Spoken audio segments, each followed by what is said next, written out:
오늘은 생명을 구원한 사자 굴 이런 제목으로 함께 은혜를 나누기 원합니다. 다니엘서 6장 19절로 23절 말씀입니다. 하나님, 오늘도 이 말씀 우리 받기 원합니다. 이 말씀 가운데 역사해 주시고 이 말씀 속에 역사하시는 하나님을 오늘도 바라보며 살아가는 우리 승리하는 사람들 될 수 있도록 인도하여 주시옵소서. 부족한 점 감춰주시고 하나님의 영광만이 드러나게 인도하여 주시옵소서. 예수님의 이름으로 기도합니다. 아멘. 귀한 예배 오신 여러분 주님의 이름으로 환영합니다. 오늘도 우리가 예배할 때 하늘로부터 임하는 은혜와 축복이 우리의 삶 가운데 가득하기를 간절히 축원합니다. 아멘. 제가 미국에 산 지 20년이 넘었습니다. 벌써 한참 됐습니다. 20년 동안 이제 넘게 미국 생활을 하면서 보니까 사람들의 생각도 그렇고 삶의 변화들도 그렇고 이전과 정말 많이 달라졌습니다. 그렇죠? 여러분들도 그렇게 느끼지 않나요? 네. 특히 제가 보는 관점은 영적인 부분이에요. 영적인 부분들. 하나님을 향한 이 믿음의 모습들이 정말 많이 변한 것 같습니다. 단순히 교회를 오고 그냥 신앙생활 한다라고 하는 그 사람들이 변한 것이 아니라 제가 뭘 보느냐, 제가 말씀드리고 하는 부분은 구주 예수 그리스도를 정말로 구주를 믿고 성경 말씀에 순종하기 위해서 결단하는 사람들이 줄어들고 있더라고 하는 거예요. 이해되세요? 그냥 교회 오는 거 말고 나는 이제부터는 정말 하나님을 잘 섬기는 사람으로 살아갈 거야 라고 딱 결단하는 사람들, 이런 사람들이 점점 줄어들고 있다고 하는 거예요. 이게 꼭 미국뿐만이 아닙니다. 사실은 전 세계적으로 나타나는 현상입니다. 교회 오면 올 수 있어요. 근데 제가 정말 얼마 전에는 결단하는 사람들이 그래도 있었어요. 근데 지금은 그런 사람들이 별로 없어요. 별로 없어요. 진정으로 예수님을 믿고 나의 삶을 주님께 내어드리면서 헌신하고자 하는 사람들이 줄어들고 있습니다. 이 세상을 믿음의 관점이 아니라 그냥 보이는 대로 그냥 감정에 따라서 평가되고 움직이는 그런 사람들이 점점 많아지는 것 같습니다. 그렇죠? 선한 의도를 갖고 선한 행동을 하는데 오히려 그것들이 당연하다라고 받아들이지 않고 오히려 좀 이상하게 받아들이는 그런 사회적인 분위기도 형성되는 것 같습니다. 이상하죠? 세상은 점점 편해지는 것은 사실입니다. 그런데 살아가기는 점점 어려워지는 것 같습니다. 세상적인 문화, 이 세속적인 문화들이 우리 그리스도인의 삶을 점점 조여오게 될 것입니다. 저는 세상을 분석하는 사람은 아닙니다. 비평하는 사람도 아니죠. 그러나 우리가 지금 당면하고 있는 이 세상의 문화를 너무 큰일 났다고 과장하고 싶은 마음은 없습니다. 그렇다고 해서 이 세상에서 일어나고 있는 일들, 뭐 별거 아니에요. 뭐 내일이면 좋아질 거예요. 이렇게 해서 너무 낙관적으로 보고 싶지도 않습니다. 그러나 자세하게 보아야 됩니다. 자세하게. 우리 그리스도인들은 바로 이런 시각을 가지고 세상을 바로 바라볼 수 있어야 돼요. 자, 팀 켈러라고 하는 목사님이 이렇게 얘기를 했어요. 우리는 그리스도인이 된다고 해도 사회적으로 아무런 유익이 없는 새로운 시대에 접어들었다. 자, 이해되시죠? 유익은커녕 오히려 대가가 따른다. 많은 곳의 문화가 점점 신앙에 대해 적대적으로 변해간다. 점점 더 많은 국가에서 하나님, 진리, 죄, 내세에 관한 개념이 사라지고 있다. 이제 사람들에게 기독교는 불쾌할 뿐 아니라 이해할 수 없는 것이 되어가고 있다. 우리가 믿기 시작했던 그때의 기독교하고 지금 우리가 믿는 기독교는 많이 달라졌어요. 세상 문화가 그렇게 많이 달라졌다라고 하는 거예요. 옛날에도 핍박이 있었죠?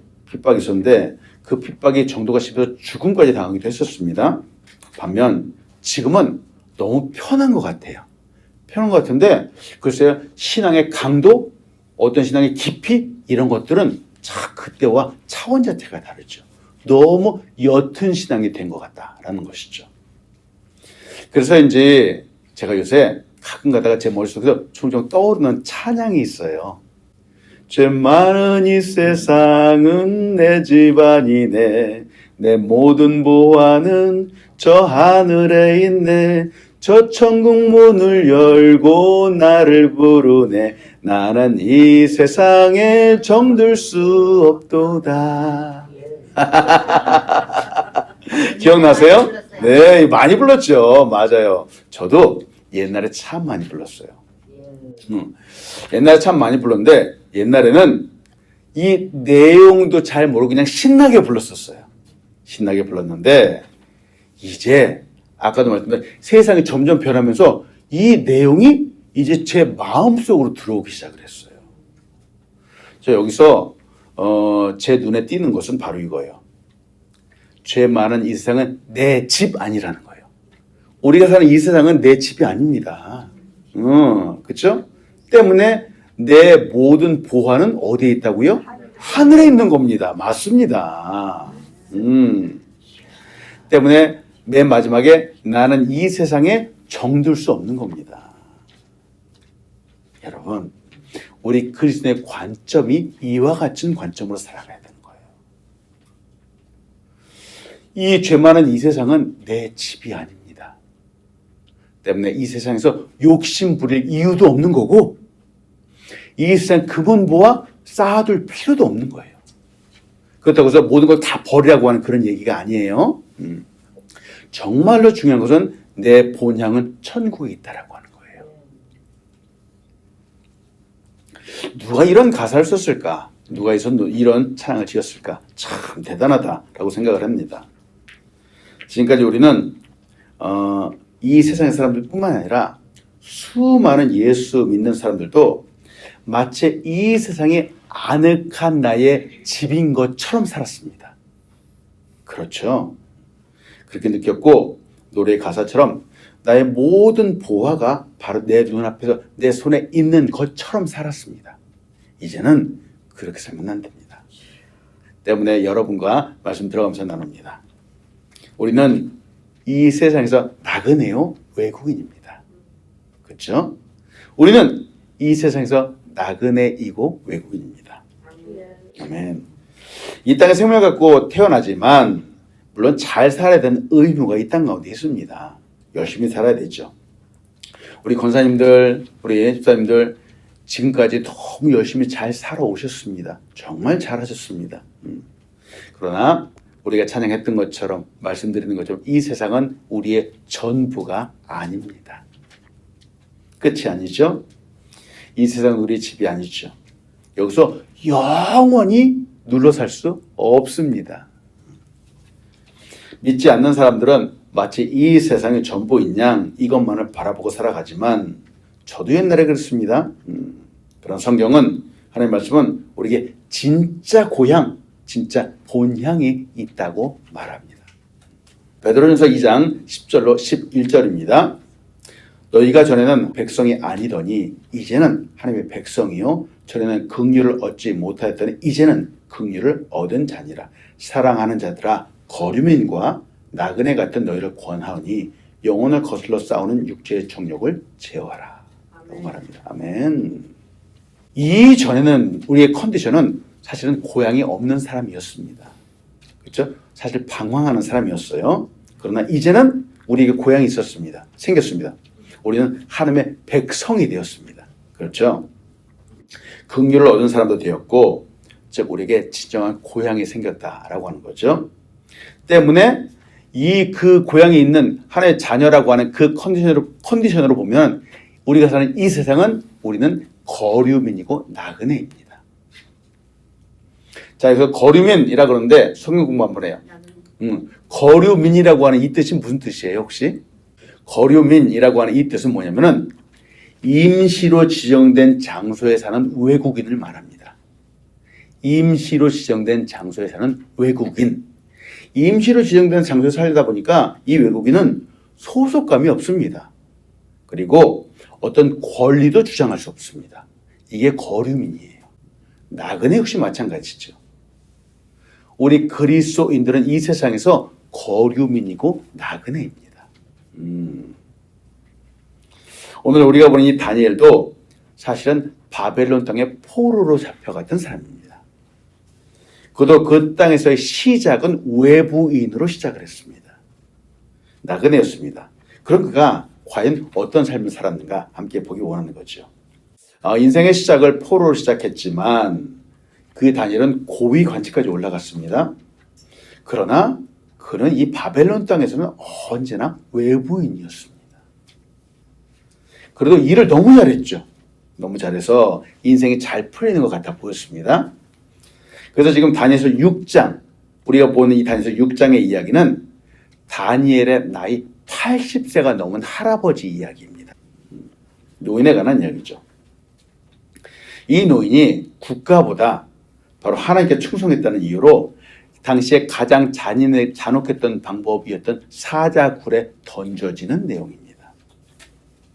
말씀 들어가면서 여러분과 나눕니다. 첫 번째, 믿는 사람은 지혜롭게 잘 섬기는 사람입니다. 믿는 사람은 지혜롭게 잘 섬기는 사람이에요. 자, 어디에서 잘 섬기는 사람인가? 사실은 세상에서도 잘 섬기는 사람입니다. 다니엘이 그랬죠. 제가 그리스도인이 된 후에, 예수 믿고 난 후에 제가 한 가지 기대가 있었습니다. 뭐냐? 하나님은 하나님의 자녀들을, 그리스도인들을 이제 잘 인도해서 은혜를 주시는데 이제 불행 끝 행복 시작, 이렇게 생각을 했었어요. 불행 끝 행복 시작. 그래, 내가 이제 전능한 하나님을 믿었으니까 능력의 하나님께서 내 삶이 어렵고 힘든 상황들 싹 몰아서 줄 거야. 그리고 이런 것들도 싹 없애버리고 이제는 하나님이 나에게 행복한 시간만 줄 거야. 그렇게 생각을 했었어요. 소위 사람들이 말하는 만사 형통을 생각을 했었습니다. 자, 여러분은 어떤지요? 여러분도 이렇게 한번 생각을 해본 적이 있는지요? 아마 있었을 거예요. 우리가 믿는 하나님은 전능하신 분이죠. 네, 하나님은 사막에 강을 내시는 분입니다. 광야, 길이 없는 곳에 길을 만드시는 분입니다. 능치 못할 것이면 전능하신 하나님이라면은 이런 하나님이 우리의 삶에 행복을 주신다는 것은 너무 간단한 일이죠. 맞습니다. 하나님 우리에게 형통을 주시고 행복을 주시고 얼마든지 우리의 삶을 이끌어갈 수 있습니다. 그런데 그 방법이 내가 생각하는 대로가 아니라 하나님이 생각하시는 방법대로 하신다는 거예요. 그게 다르다는 거예요. 하나님, 내 생각에는 이렇게 해줘야 됩니다. 근데 그게 아니라 하나님은 아니야, 내 생각에는 이렇게 할 거야. 우리의 생각과 전혀 다르다라고 하는 거예요. 성경을 보고 나서 말씀을 깨달으면 그걸 알게 되었습니다. 여러분, 하나님은 우리를 행복하게 인도해 주는 맞습니다. 맞는데 그 방법이 우리와 다르다라고 하는 거예요. 그 대표적인 방법이 바로 오늘 이 다니엘과 사자굴의 이야기입니다. 다니엘은 어린 시절에 그 친구들과 함께 포로로 잡혀왔죠. 그런데 그의 삶을 보십시오. 그는 이 땅 가운데 정말 성실하게 살았던 사람입니다. 소위 세상 사람들의 마음에 쏙 들도록 탁월한 그런 일을 했던 사람입니다. 국가에 대한 다니엘의 충성과 헌신은 의심할 여지가 없습니다. 그는 바벨론 느부갓네살 왕에 의해서 포로로 잡혀왔죠. 그때가 10대였습니다. 그리고 나서 그 다음 왕 벨사살 왕이 등극했을 때도 여전히 고위관직으로 일을 했습니다. 벨사살 왕의 특징 중에 하나가 다시르고 있는데 파티라고 하는데 갑자기 어디서 손가락이 하나 나왔어요. 손가락이 하나 벽에다가 막 글을 쓰는 거예요. 아무도 이 글을 해석할 수 없었어요. 다니엘이 딱 나가죠. 이 글은 이러이러한 글입니다. 딱 해석을 해준 거예요. 야, 벨사살 왕 때 또 다니엘에 그런 일이 있었어요. 그리고 나서 한참이 지나고 지금은 다리오 왕입니다. 다리오 왕이 나라를 다스리게 되었죠. 지금 다리오 왕 때 이 다니엘과 사자굴의 이야기가 바로 이때 다니엘의 나이 80세가 되었을 때의 이야기입니다. 시간이 많이 흘렀죠. 놀란 것은 다니엘이라는 사람이 과연 누구이길래, 보십시오. 왕들이 이렇게 3번이나 바뀌었는데 그 이후에도 왕이 또 한 번 바뀌었어요. 근데도 다니엘은 여전히 고위 관직으로 나라를 주관하는 사람이 되었어요. 이렇게 누구길래 왕들이 이렇게 바뀌어 감에도 불구하고 여전히 사랑을 받고 또 높은 자리에 있는가라는 거예요. 대단한 사람이지 않습니까? 다니엘서 6장 2절로 3절이에요. 또 그들 위에 총리 셋을 두었으니 다니엘이 그 중에 하나이라. 그는 고관들로 총리에게 자기의 직무를 보고하게 하여 왕에게 손해가 없게 하려 함이었더라. 다니엘은 마음에 민첩하여 총리들과 고관들에 뛰어남으로 왕이 그를 세워 전국을 다스리게 하고자 한지라. 자, 여기서 생각해 봅니다. 다니엘은 이스라엘 출신이죠. 유다 출신이에요. 유다의 포로들은 자, 이 바벨론의 문화를 딱 접하면서 분명히 마음에 갈등이 있었을 겁니다. 어떤 갈등이냐? 나는 하나님을 섬기는 사람이다. 믿는 사람이 이 바벨론 정부를 과연 어떻게 대해야 할까? 이 정부의 일에 참여해야 될까? 안 말해야 될까? 이런 고민을 하지 않았을까요? 나는 믿는 사람인데 이 믿지 않는 사람들을 섬겨야 할까? 나의 믿음과 반대되는 이 국가를, 이 사회를 그래도 열심을 다해 섬겨 주어야 할까? 이런 고민을 하지 않을까요? 여러분들은 어떤지요? 예수 잘 믿는 사람이 직장에 갔어요. 직장에 갔는데 이 직장은 그냥 술 먹고 막 그냥 담배 피고 막 그런 것들이 너무 그냥 그런 거야. 이런 직장인데 난 믿는 사람인데 나는 이 직장을 어떻게 섬겨야 될까 고민하지 않을까요? 다니엘도 마찬가지였을 거예요. 유다 백성들도 마찬가지였을 거예요. 자, 그런데 이에 대한 다니엘의 답변은 무엇일까? 그렇다입니다. 이들을 잘 섬겨라입니다. 좀 이상하죠? 그들을 거부하라는 게 아니에요. 잘 섬기라는 거예요. 섬기라는 거예요. 뒤에서 보면 알겠지만 다니엘은 물론 잘 섬긴다라고 해서 나라 자체를 숭배하지는 않았습니다. 다니엘의 위에 있는 사람에게 무조건적으로 수단과 방법을 가리지 않고 충성하지도 않았습니다. 그렇다고 해서 세상을 등지고 산에 들어가서 혼자 은둔 생활을 하지도 않았습니다. 다니엘은 그 사회 속에서 열심을 다해 섬기면서 그 나라도 섬겼지만 하나님을 더 잘 섬겼던 사람이에요. 이게 그리스도인이 해야 되는 본분입니다. 왕이 3번이나 바뀌는 상황에서도 다니엘은 주변의 사람들로부터 믿지 않는 사람들로부터 사랑받았던 사람입니다. 와우, 대단하죠. 앞에서 말씀드렸지만 우리가 사는 세상은 점점 비기독교적으로 바뀌게 될 겁니다. 믿음을 갖고 살려고 하는 사람들을 적대시하는 사회가 될 겁니다. 그렇다고 해서 우리가 이 세상을 무조건 등지고 살아야 되는가? 믿음을 지키기 위해서 그래야 되는가? 그렇지 않습니다. 무조건 이 썩은 세상 하고선 세상을 욕하고 비판해야 되는가? 그럴 필요도 없습니다. 우리는 이 세상을 비판하고 무관심하고 손가락질을 하기보다는 도리어 그리스도인으로서 이 세상을 잘 섬겨야 됩니다. 이게 하나님이 아직까지 믿는 사람을 이 땅 가운데 남겨두신 이유입니다. 다니엘처럼 말이죠. 다니엘은 당시의 왕들을 잘 섬겼습니다. 얼마나 잘 섬겼는지, 자, 높은 자리까지 갔는데 이 높은 자리에서 중점적으로 해야 되는 일이 있어요. 뭐냐? 보세요. 3번째 줄. 왕에게 손해가 없게 하려 함이었더라. 높은 관리에 있는 사람의 하는 중요한 일 중에 하나가 왕에게 손해가 없게 하려고 하는 거예요. 지금 이 높은 자리에 올라간 다니엘의 나이가 몇 살이라고요? 80세예요. 80세. 80세의 노인이라면은 인생을 어느 정도 열심히 산 사람이라면 뒷구멍으로 다 빼돌립니다. 그렇죠? 그런데 다니엘은 그의 인생 가운데 부정과 부패는 절대로 없었어요. 절대로 없었어요. 그런 노인이었어요. 그래서 그 나이 많은 노인인데도 신뢰감을 줬고 결국 이 고위관직에 올라갈 수 있었죠. 저는 다니엘의 모습을 보면서 우리 그리스도인이 바로 이와 같은 모습으로 살아야 되지 않을까 생각을 합니다. 그렇죠. 저 먼데 있는 이야기예요. 지금은 교회 올 때 성경을 들고 오지 않지만 예수 믿는다고 신앙의 경력이 오래되었다고 성경을 들고 교회 직분을 받았다고 하는 분들이 교회 안에서는 너무 은혜로운데 교회 밖에서 막 싸우는 거예요. 어떤 문제가 발생하잖아요. 은혜롭게 지혜롭게 해결하지 못하고 그냥 너 죽고 나 살자 막 이렇게 해결을 하려고 하는 거예요. 저 먼데 있는 이야기예요. 여러분 그리스도인들은 그러면 안 됩니다.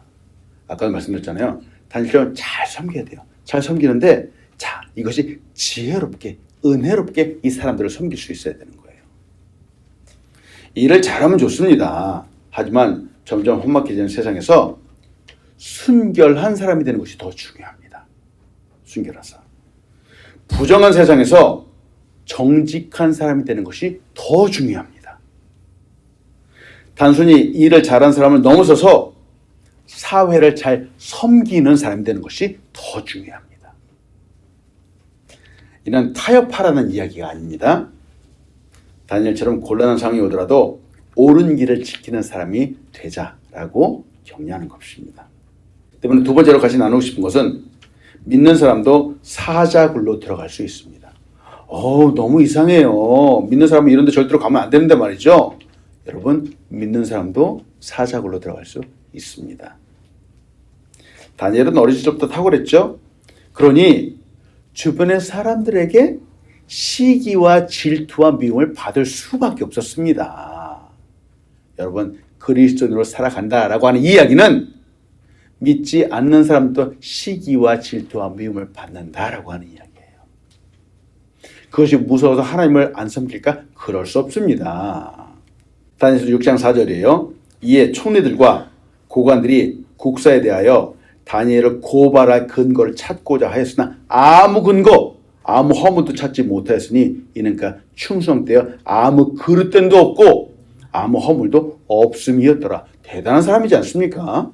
다니엘이 인정받고 높은 자리에 올라갈 수 있었던 이유는 탁월함도 있었지만 허물이 없을 정도로 정직한 사람이었기 때문에 그렇습니다.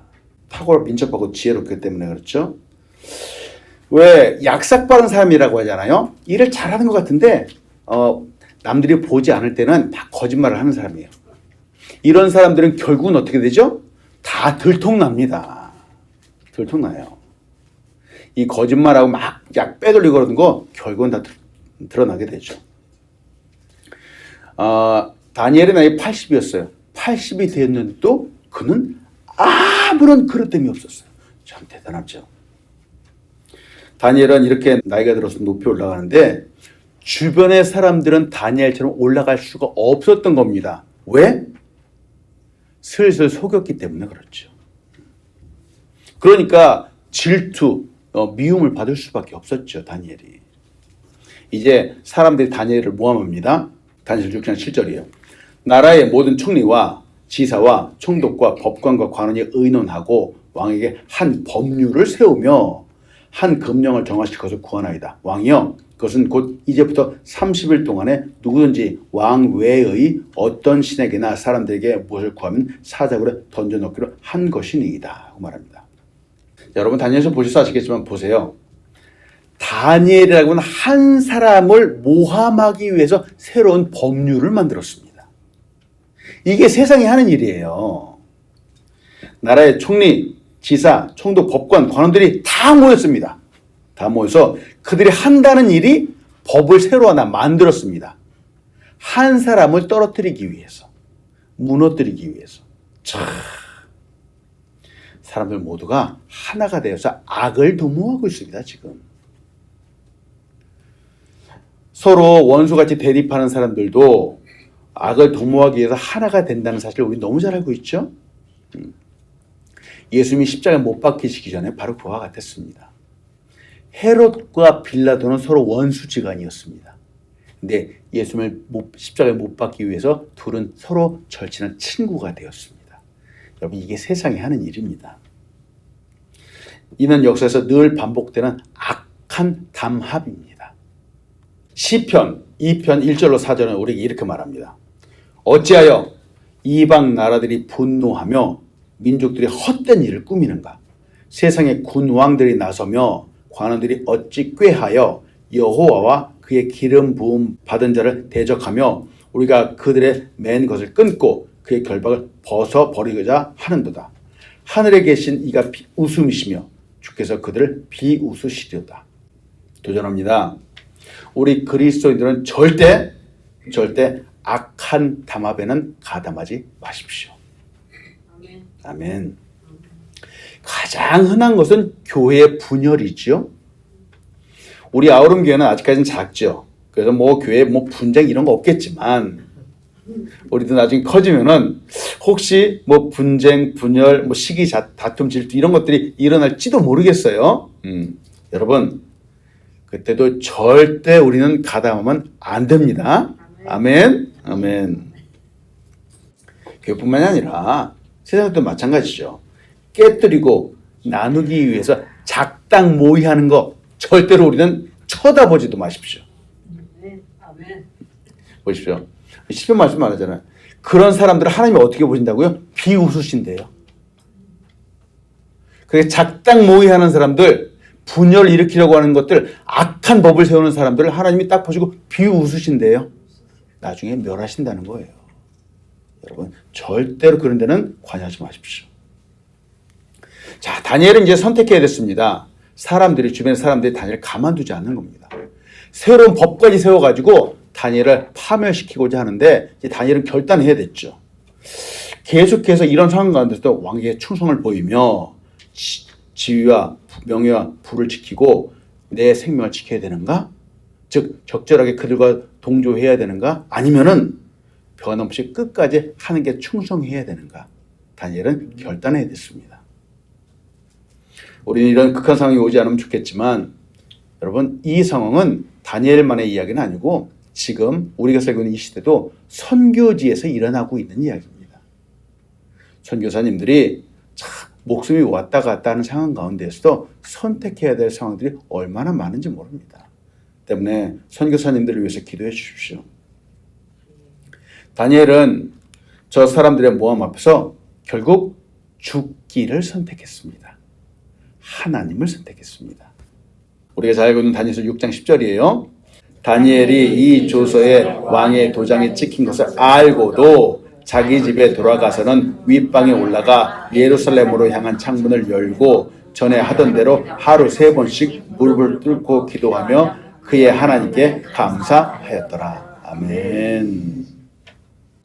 다니엘의 이 모습은 국가가 제정한 법보다도 더 높은 법이 있음을 말하고 있는 겁니다. 더 높은 법. 국가법 중요합니다. 지켜야 되죠. 그런데 하나님의 법, 하나님의 말씀이 더 소중합니다. 다니엘은 과거에도 지금도 변함없이 왕을 잘 섬겼죠. 그러나 하나님을 더 잘 섬겼습니다. 세상 사람들은 적절히 타협해도 된다라고 말하지만 다니엘은 그렇게 하지 않았습니다. 전에 하던 대로 하루 3번씩 변함없이 무릎을 꿇고 하나님께 기도했습니다. 자, 이제 이 다니엘 상황을 오늘 우리의 삶 가운데 한번 적용해 보는 겁니다. 자, 사람들이 다니엘을 잡기 위해서 법을 새롭게 제정했다 그랬어요. 법을 만들었다 그랬어요. 2023년도 우리가 사는 이 세상에 법이 하나가 새로 생겼어요. 지금부터 딱 한 달간 30일간 모든 곳에서 기도를 금합니다 라고 하는 법이 딱 생겼어. 기도를 하다가 혹시 경찰한테 걸리면 붙잡혀 갑니다. 딱 공포를 한 거야. 그러면 과연 어떻게 될까요? 과연 붙잡혀 갈 사람들이 몇 명이나 될까? 바벨론 사람들이 이런 법을 정한 이유는 다니엘이 늘 변함없이 항상 기도하는 사람이었기 때문에 그렇습니다. 그래서 법을 정한 거예요. 왜냐? 우리가 법을 정했지? 그렇지만 딱 그 시간에 그 타이밍에 딱 기도하는 곳에 있으면 다니엘은 분명히 기도할 거야. 그때 잡으면 돼. 바로 이것 때문에 그런 거예요. 딱 범죄를 정했어요. 그리고선 사람들은 역시나 딱 기다렸어요. 다니엘은 기도로 왔죠. 기도했어요. 사람들은 얘기했죠. 거봐, 내가 당신 기도할 줄 알았어. 뻔하지 뭐. 당신 기도하는 사람이니까 내가 잡을 거야. 바로 그거였어요. 다니엘서 6장 11절이에요. 그 무리들이 모여서 다니엘이 자기 하나님 앞에 기도하며 간구하는 것을 발견하고, 즉 이들이 거기 기다렸다고 하는 거예요. 기도하는 다니엘을 잡기 위해서 바로 기다리고 있었다고 하는 거예요. 다니엘은 붙잡혔습니다. 하나님을 변함없이 섬기기 위해서 붙잡혔습니다. 이게 타협하지 않는 신앙이에요. 어느 집사님의 간증이에요. 한국은 20년, 30년 전에 겨울에 연탄을 피웠죠. 겨울에. 어느 추운 겨울날 저녁 연탄을 피워놓고 잠자리에 들었는데 밤중에 갑자기 너무 냉골이 돼서 추운 거예요. 밖에 딱 나가보니까 우리 방을 데피던 연탄이 사라졌어. 도둑 맞았죠? 이상하다. 그리고 다음날도 딱 했는데 갑자기 새벽에 싸늘해진 거예요. 다음날도 연탄이 사라졌어요. 분명 저 건너편에 새로 온 이 세대기한 짓이다라고 이제 의심이 되는데 이 정황을 잡을 수가 없으니 좀 참았죠. 다음 날이 되었어요.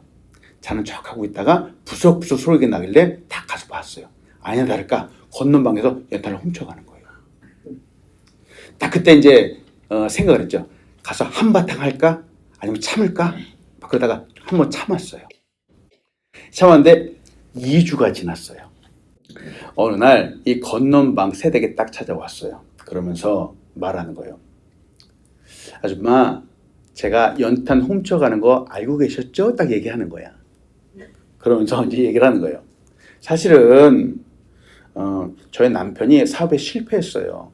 점장이한테 가서 물어보니까 누구하고 대판 싸우면은 애군이 물러간다 그래가지고 아줌마하고 싸우려고 연탄을 훔쳐갔어요. 이렇게 말하는 거예요. 그 밤마다 연탄을 훔쳐갔는데 아줌마랑 싸울래야 싸울 수가 없는 거예요. 이렇게 얘기를 하는 거예요. 그래서 이 집사님은 그러냐고 그러면서 점장이 이 점 보는 것들이 잘못을 잘 깨우쳐주고 결국은 복음을 잘 전해서 이 부부가 예수 믿게 되었다라고 하는 거예요. 아멘. 여러분, 믿는 사람들의 삶 가운데 이런 사람도 있어요. 싸울 수 있으려면 얼마든지 싸울 수 있죠. 조금 참는 거예요. 참고 기다렸다가 정말 잘 보고 나서 복음을 전하는 거예요. 여러분, 다니엘의 모습을 보면서 우리는 도전을 받습니다. 다니엘은 변함없이 기도했어요. 늘 평상시에 하던 대로 기도했어요. 자신의 기도, 자신의 믿음을 다른 사람에게 보여주려고 했던 것이 아니었어요. 그냥 하나님과 변함없이 기도했어요. 그런데 결국 이 기도하는 것 때문에 사자굴에 들어가게 되었습니다. 믿는 사람들도 열심히 섬기지만 사자굴에 들어갈 수 있는 상황들이 생길 수 있다라고 하는 거예요. 때문에 여러분과 나누고 싶은 세 번째는 믿는 사람들은 고난 중에도 하나님을 만나는 사람들입니다. 여러분, 그러나 이런 어려움 가운데 결국은 하나님을 만나게 된다는 것을 여러분 믿으시기 바랍니다. 정말 극한 상황 가운데 하나님을 만나는 사람들이 많이 있습니다. 다니엘서 6장을 보면 다니엘이 기도하는 사람이라는 것을 알겠는데 이 성경의 내용 중에는 다니엘이 사자굴에 들어가기 앞서서 너무 두려워서 하나님께 간구했다라고 하는 그 기도의 내용은 나오지 않습니다. 그저 하나님께 감사했다라고 나오죠. 오늘 본문에서 보여주는 것처럼 결국 다니엘은 사자굴에 들어가고야 말았죠. 당시에 사자굴에 들어간다라는 것은 죽는다라는 것을 의미합니다. 당연하겠죠. 절망이고 인간의 소망이 다 끝난다라는 것을 보게 되죠. 더군다나 하나님도 사자굴에 들어가는 그 순간까지 아무런 역사도 일어나지 않으셨어요. 침묵하고 계셨습니다. 이해할 수 없죠. 자, 우리는 이 다니엘의 사자굴의 사건을 보면서 얼마 전에 있었던 다니엘의 세 친구의 사건도 기억하고 있죠. 이 세 친구가 평상시보다 7배나 뜨거운 풀무불에 들어갈 때까지 이들에게 아무런 역사도 일어나지 않았습니다. 결국 이들은 풀무불 속에 뚝 떨어지고 말았죠. 근데 여러분 기억하세요? 풀무불 속에 들어가고 나서 어떠한 역사가 나타났죠? 바로 그 안에 예수님이 함께 계셨어요. 근데 그 풀무불은 태우지 못하는 불이 되었어요. 그게 하나님의 역사예요. 다니엘이 사자굴에 들어가기 직전까지 하나님은 아무런 일도 하지 않으셨어요. 결국 다니엘은 사자굴에 들어가고 말았습니다. 근데 그 결과는 어떻게 됐나요? 다니엘은 사자밥이 되지 않았습니다. 그 안에서 살았습니다. 이게 하나님의 역사입니다. 아멘. 이 다니엘이 사자굴에 들어가자마자 사실은 가장 걱정한 사람이 있습니다. 바로 다리오 왕입니다. 다니엘을 가장 아끼고 살아가는 세상의 왕이었습니다. 다니엘이 너무 걱정돼서 이 다리오는 밤새도록 잠을 자지 못했습니다. 아침에 되자마자 사자굴에 달려가 소리를 칩니다. 다니엘서 6장 19절로 20절이에요. 이튿날 왕이 새벽에 일어나 급히 사자굴로 가서 다니엘이 든 굴에 가까이 이르러서 슬피 소리질러 다니엘에게 묻되 살아계시는 하나님의 종 다니엘아, 내가 항상 섬기는 내 하나님이 사자들에게서 능히 너를 구원하였느냐 하니라. 그러자 굴에서 다니엘의 음성이 들리기 시작을 합니다. 6장 21절로 22절이에요. 다니엘이 왕에게 아뢰되 왕이여, 원하건대 왕은 만수무강하옵소서. 나의 하나님이 이미 그의 천사를 보내어 사자들의 입을 봉하셨으므로 사자들이 나를 상해하지 못하였사오니 이는 나의 무죄함이 그 앞에 명백함이오며 또 왕이여, 나는 왕에게도 해를 끼치지 아니하였나이다 하니라. 얼마나 놀라운 역사입니까? 한국 속담에 호랑이 굴에 잡혀가도 정신만 차리면 살 수 있다라는 말이 있죠? 정말 그런지 모르겠어요. 사자굴에 들어간 다니엘은 죽지 않았습니다. 그리고 나중에서야 다니엘은 자신의 무죄함을 명백하다라고 이야기를 하는 거죠. 이전에는 변호하지 않았습니다. 다니엘은 기도하는 것에 대해서 하나님께 끝까지 순종을 했죠. 타협하지 않았습니다. 그리고 오늘 이 말씀 보십시오. 다리오 왕에게도 어떠한 손해도 끼치지 않았습니다. 이게 그리스도인의 지혜로운 삶인 거예요. 하나님을 섬기는데도 변함이 없는데 이 세상에 대해서도 손해 끼치지 않는 거예요. 자기의 역할을 잘 감당하는 거예요. 여러분, 우리는 이렇게 이 세상을 살아가는 그리스도인이 되기를 소원합니다. 아멘.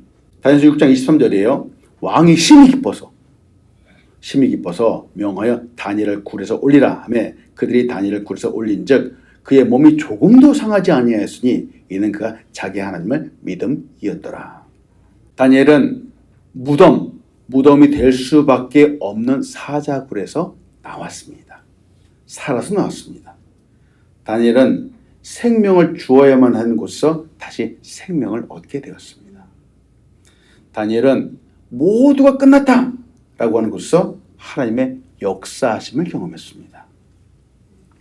사자굴은 도리어 다니엘의 생명을 구원하는 장소가 되었습니다. 사람들의 모함도 일단락시키는 장소가 되었습니다. 놀랍죠? 이게 하나님의 역사하심이에요.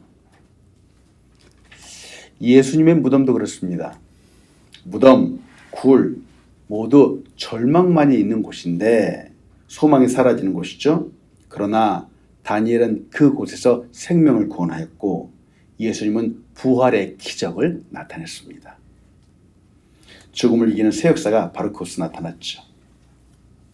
자, 그러나 그와 같은 장소이지만 이 사자굴은 믿지 않는 사람에게는 악을 도모하는 사람에게는 어김없는 멸망의 장소입니다. 다니엘을 참소하던 사람들이 이제 다니엘 대신 사자굴에 들어갔죠. 그 결과는 어떻게 됐죠? 다니엘 6장 24절이에요. 왕이 말하여 다니엘을 참소하던 사람들 끌어오게 하고 그들을 그들의 처자들과 함께 사자굴에 던져 넣게 하였더니 그들이 굴 바닥에 닿기도 전에 사자들이 곧 그들을 움켜서 그 뼈까지도 부서뜨렸더라. 보십시오. 사자굴이 누구에게는 구원의 굴이 됐지만 누구에게는 멸망의 장소가 되는 겁니다. 무섭죠? 하나님은 하나님의 자녀들을 보호하시는 분입니다. 구원하시는 분이죠. 그리고 적들을 멸하시는 분입니다. 노아를 구원하신 하나님은 불순종하는 사람들은 멸하셨습니다. 노아와 그의 가족들은 구원하셨죠. 홍해를 가르친 하나님은 유다 백성을 홍해 건너편에서 구원하셨지만 따라오는 애굽의 병사들은 멸하셨습니다. 보십시오. 하나님의 역사심 보십시오. 오늘 사자굴에서도 하나님은 이 다니엘의 생명을 사자굴 안에서 도리어 구원하셨습니다. 그러나 악인들은 멸하셨습니다. 이를 이루시는 분은 바로 하나님이시죠. 이 하나님 변함없이 섬기는 우리가 되기를 간절히 축원합니다. 아멘. 말씀했습니다. 예수님과 함께 선택의 기로에서 승리하는 우리 한 사람 한 사람 되기를 간절히 축원합니다. 아멘. 다니엘이 기도하지 말라라고 하는 이 법률 앞에서 그럼에도 불구하고 하나님께 3번씩 기도했습니다. 우리도 이런 선택의 순간들이 반드시 옵니다. 우리가 사는 사회 문화가 그렇죠. 자, 근데 이렇게 생각할 수 있어요. 아까도 잠깐 말씀드렸지만, 내가 지금은 너무 바쁘니까 잠시 후에 다시 한번 하지. 이렇게 생각할 수 있어요. 지금은 하지 않아도 되니까 막상 그때가 딱 닥치면 한번 하지. 이렇게 생각하는 분들이 있을 수 있어요. 여러분, 이게 될까요? 안 됩니다. 안 됩니다. 평상시에 꾸준히 열심히 하듯 해야지 막상 위기가 닥치는 그때에도 하게 되는 겁니다. 평상시에 하지 않으면서 위기 때 한다고? 아니요. 그거는 어불성설입니다. 다니엘은 변함없이 기도했죠. 사자굴에 들어가는 그 순간까지도 변함없이 기도했던 사람입니다. 변함없는 기도의 사람에게 하나님은 놀라운 역사를 나타내 주셨습니다. 오늘도 변함없이 기도하면서 하나님께 사랑과 은혜를 받는 우리 한 사람 한 사람 되기를 축원합니다. 아멘.